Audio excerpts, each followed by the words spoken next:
Welcome everybody to My Life, My Business Club and our event, Wish I Was Here. Just a reminder, we started this event in this club because we're so much interested in living a life that one can fully enjoy. Everybody always says, it's not the destination that matters, it's the journey. Now, if that is true, you need to enjoy the journey of life. And normally, we have, when we started this last year, we have spoken of on a variety of so many different topics.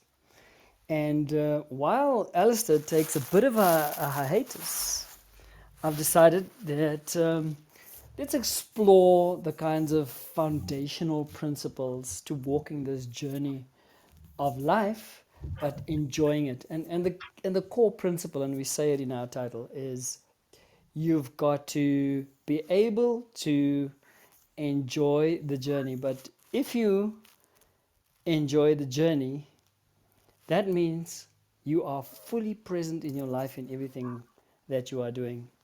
And I'll never forget in 2013, I attended a course hosted by the Institute of Professional Excellence in Coaching.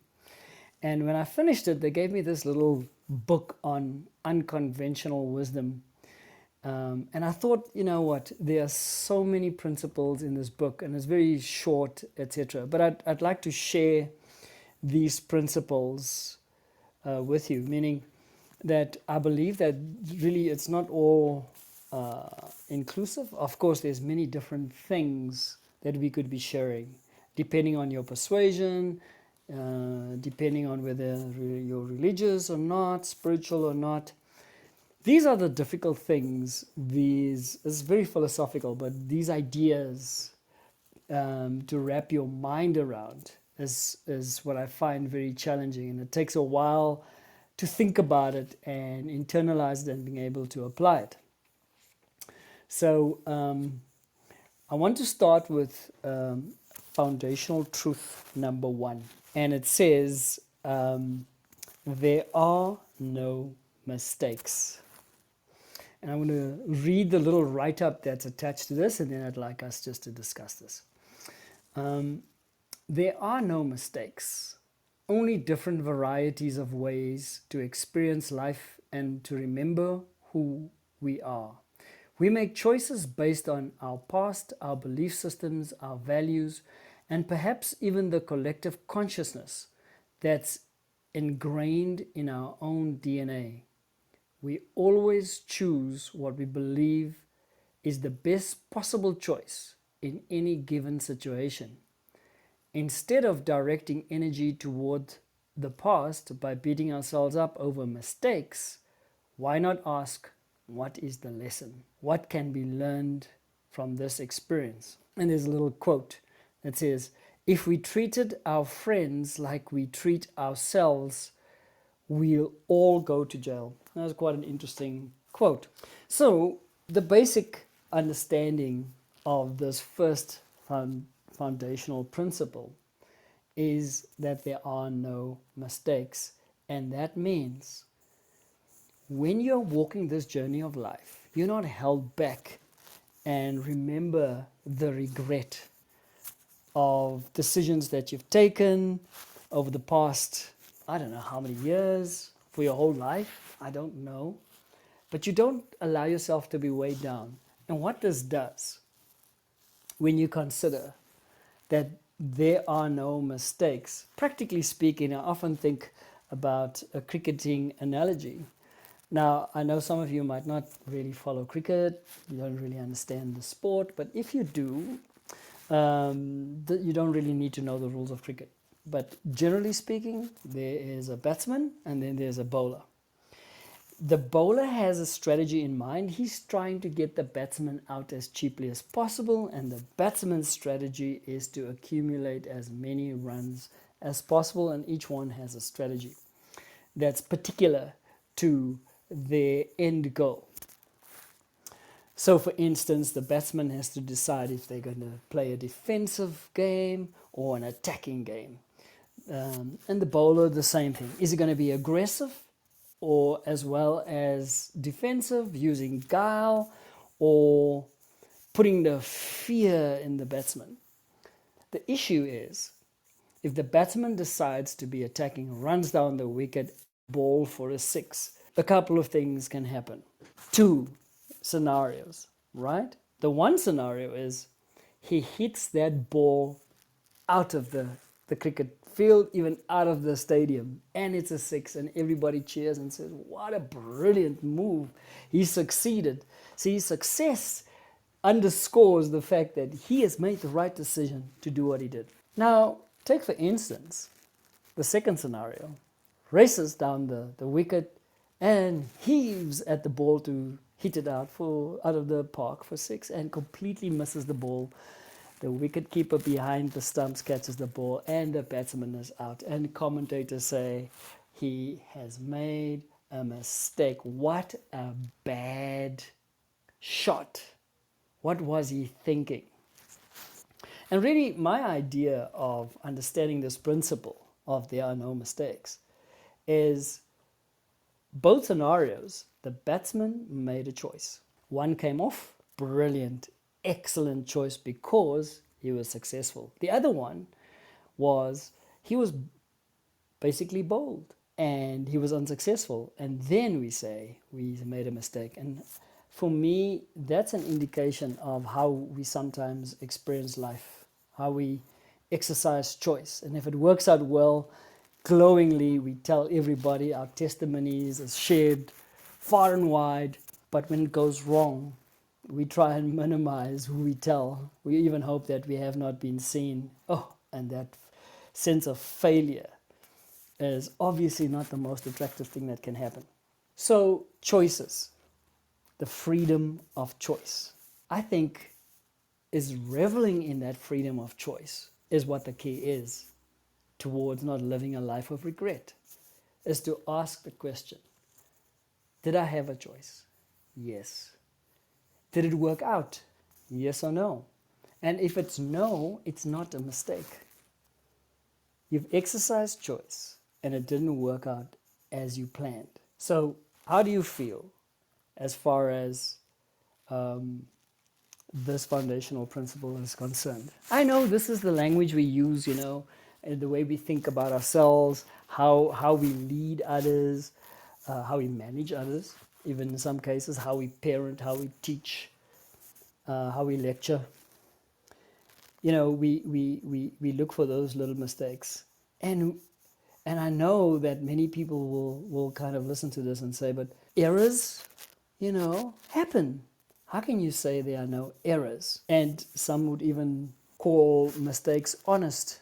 I don't know what's a dishonest mistake, but the interesting part of it is to be able to walk a journey with yourself without the baggage of regret, is to realize there is no thing as a mistake.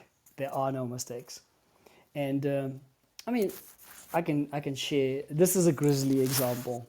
And most of my clients hate it when I share this one, because how could I? There's an outrage. For instance, a man, it just happens to be a man, but a man goes home on his way home from work. He passes by a bar and he has his customary 2 drinks, and but this day he just feels he had such a tough day.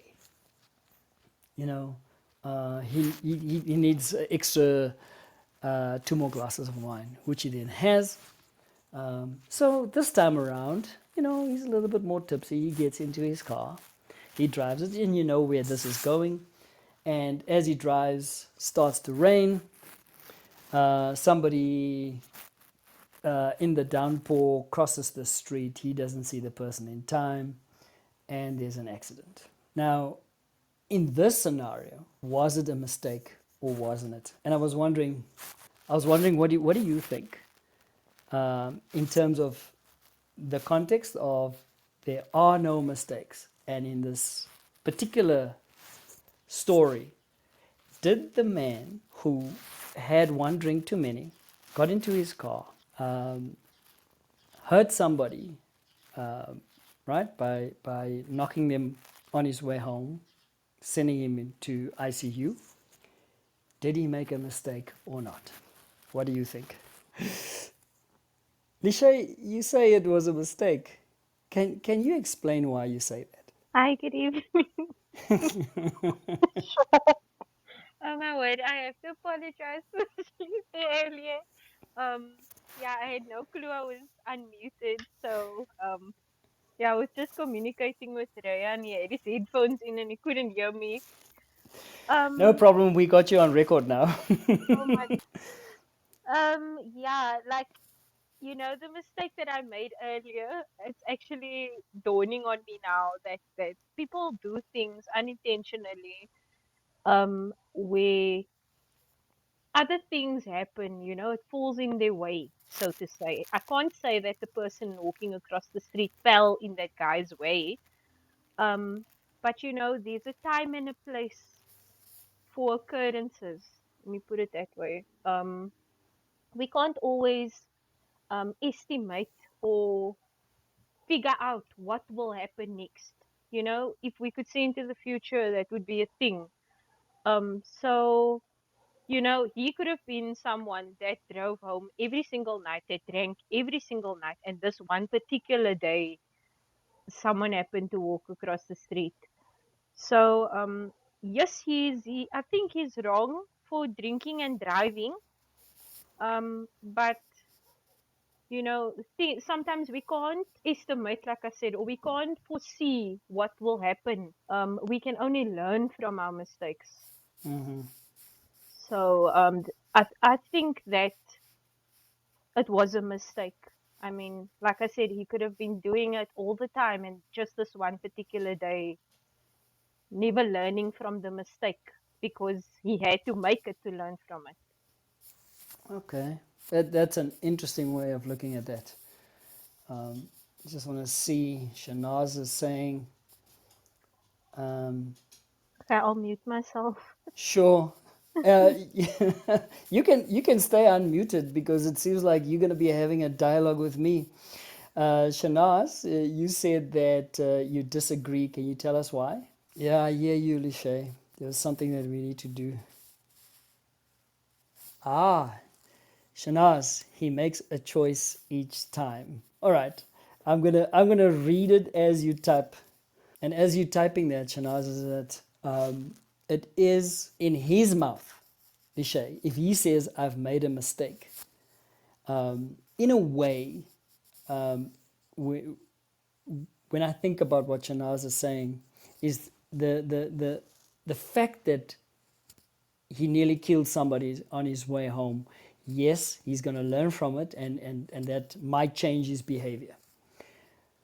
But when he took the extra drinks, he was in charge of himself. He made a decision to drink those extra 2 drinks. And by the way, knowing the risks, he took a calculated risk. So therefore, because it was a calculated risk, it didn't turn out this time around as he intended.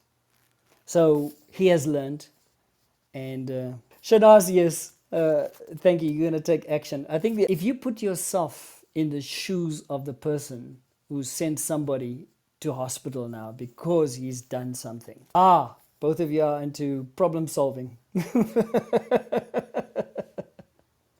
Remember, there are no such thing as mistakes, even in this context. But what was I saying? All right, if we transport ourselves, put ourselves in. I mean, I don't know if you, either one of you were involved in an accident and you knocked somebody.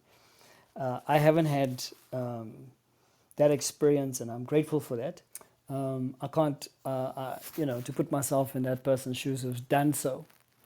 Um, this is probably where I hear people say,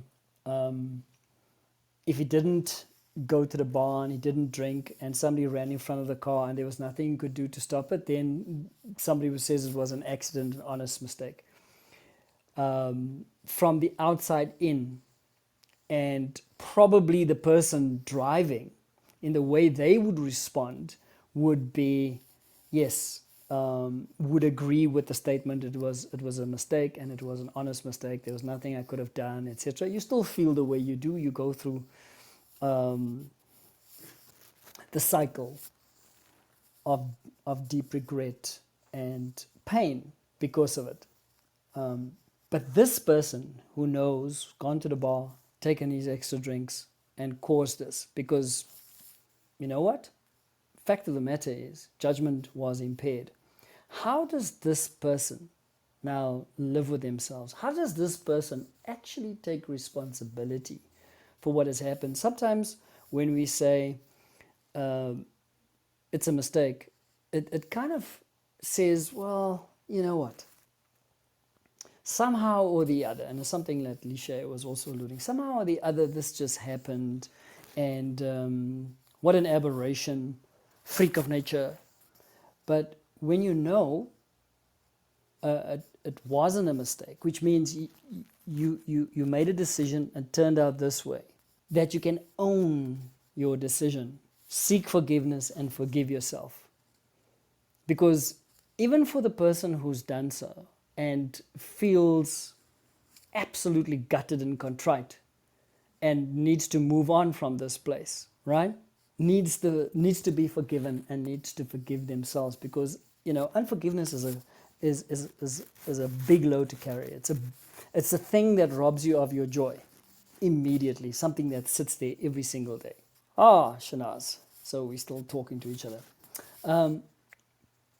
So once you start in this way, and remember the context is really being present in your life, but enjoying the journey of life.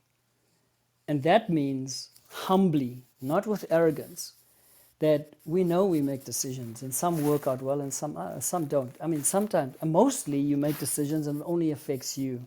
Other times you make decisions and it affects those around you. I mean, in some cases, even even Lachey, we're having a bit of a joke, but when you're talking to somebody and they do something that just sort of irritates you and you flare up and you feel a little angry, and you raise your voice and you shout at them and you might say things that you didn't mean to say later on, but in the moment, here's the point: you didn't mean to say it because you said it, right? And afterwards, when we apologize, we say, or even if we don't apologize, but sometimes it goes like this: well, you made me angry, and therefore I exploded. Nobody can make you angry, by the way. That is something you do by yourself, number one. Number two, and then without control, you then say things that hurt somebody else, and then you see the impact of what you say, and we tend to say, I am sorry, then we apologize, it was just a mistake. Once again, what was the learning from that? And so, core.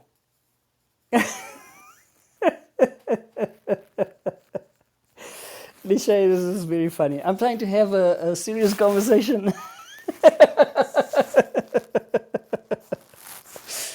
Okay, let's turn to Shanaz. As even with women who experience violence, part of helping them or healing is to look at the choice you made that contributed or behavior that you accepted earlier. Okay. Yeah, and I think the ownership is not to wallow in the blame and go, oh, woe is me, I deserve all bad things happening to me. It's like, no, there are consequences to your decisions. And therefore, you deal with those consequences. And I think in the sober light of day, that's where it maximizes learning. Yes, I like the way you say that. It's about owning your part in the story. I think that's the key is knowing, because, when we say It's taken me a long time. I've been thinking since, how long this has been since I said I received this little booklet of unconventional wisdom in 2013. I just couldn't get past this thing about there are no mistakes. Um, but I've been thinking about it since then, and you can see how I've rationalized it since. Um, when I hear myself, oh, it was just a mistake. I have since been so sensitized to that word, and I mean I'm not looking at everybody else, and realizing I made the decision to do that. Now it's either a conscious decision or it's an unconscious one, but it was still my decision. It turned out very badly, and I think what it does, it changes the quality of your apology. It changes the quality of your redress, or the way, true repentance and the fruit that is displayed when there's true repentance is so much so that, as Shanaz puts it, you own your part of the story. And Lishay, are Sorry, you can I unmuted? just add, yes, can I just add to that? It Sure. also says a lot about your character as well as a person. If you are able to step up to what you did wrong and confront that wrongdoing, it says a lot about you as a person. And I mean, you'll be upset, somebody might do something that you didn't like, but the fact that they could come back and say, look, I'm sorry, I didn't mean to do that, or I own up to my mistake, I'm so sorry. It makes you feel that that person has a sense of compassion toward other people as well, and not just Mm, thinking of themselves in the moment mm, of the wrongdoing. yes, absolutely. And it really is. I mean, if you think about yourselves, I mean, us three in the room at the moment is, I mean, and you don't have to share what those things are, but I can guarantee you there's one or two things from your past that you still carry with yourself. And I think, tonight it's your date with this moment of choice is to let go of that sense of regret, because sometimes the driver of that sense of regret is that you feel as if you were powerless and you watched yourself do it, and therefore sometimes we think, well, there was nothing that I could do, it just happened in that way. But the moment you own it, you are knowing that you're in charge of the consequences. Of course, you triggered it, but you're not victim to those consequences. In that sense, is the power to actually trigger the outcome means you have the power to let go of whatever it is, the guilt feelings, the regret, you beating yourself up terribly because, oh, why could I, why did I, those kinds of questions that you ask yourself. And really today's conversation is to remind us that, what, we need to lighten the load. Forgiving others is far easier than forgiving ourselves. Now, when we see others make mistakes, etc., and the consequences of that, we can counsel them, we can talk to them nicely, and so forth. But when we are walking um, on this journey, this road to some sort of destination that we have, and it's the taking joy in the journey. Number one, lighten the load, let go of those things that sit in the past, and what have you learned? I've learned some great things. It's fantastic, and the story that I now tell myself is the silver lining that is fuel to continue, and not something that holds me back. And I think you know, we owe it to ourselves to wake up in the morning and look forward to the day, regardless of whether we think it's going to be a good day or a bad day or a sad day. Whatever the day brings, to fully enjoy it. Now, it sounds like this is impossible things, but therein lies the challenge. is to approach what you do on a daily basis, what you do annually, what you do generally with your life, is to enjoy what you do. But you know what? I just want to say, in order finally to enjoy what you do, is that you've got to enjoy who you are being, warts and all. We don't like to talk about the warts. It's not just about, how we come across, how we look physically, and those kinds of things, but also the types of things that we do that go wrong, is to embrace the whole lot. Everything works together for the good. Now, you know what?